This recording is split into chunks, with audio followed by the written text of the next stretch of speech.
同学们，今天我们来学习课本上14页，请大家翻开课本上14页。给我们来看看这边下面的这个图。给这个是它的部首，部首是 ini ialah tanda sebelah untuk sesuatu perkataan. Oke, contohnya ini. Ini kita sebut mau. Mau, kucing.狗, anjing. Jadi, bila kita jumpa ada tulisan, mana-mana tulisan yang ada tanda begini, ini dia. Ini bermaksud tulisan itu atau benda itu ialah haiwan. Okey? Ada kaitan dengan haiwan. Jadi, kucing ialah haiwan. Jadi, dia ada tanda tulisan begini. Anjing ialah haiwan, ada tanda begini.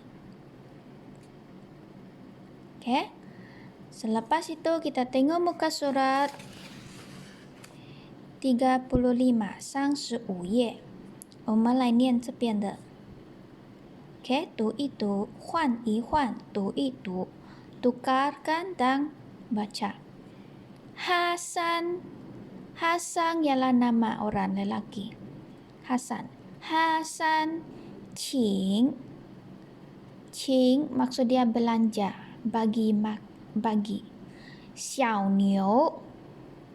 Xiao Niu, lembu kecil.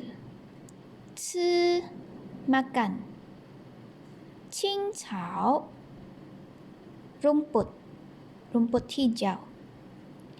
Hasan, Qing, Xiao Niu, Ci, Qing Cao. Hasan bagi anak lembu makan rumput hijau.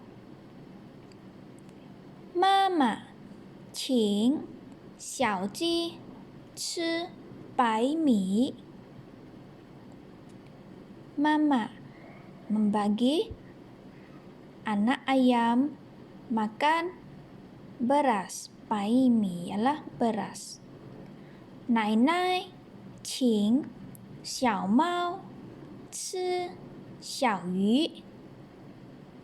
Nai ialah nenek. Nenek beri anak kucing makan anak ikan. Xiao Yu, anak ikan. Okey, murid-murid, cuba balik-balik baca ini. Ingatkan haiwan-haiwan dan makanan. Selamat belajar.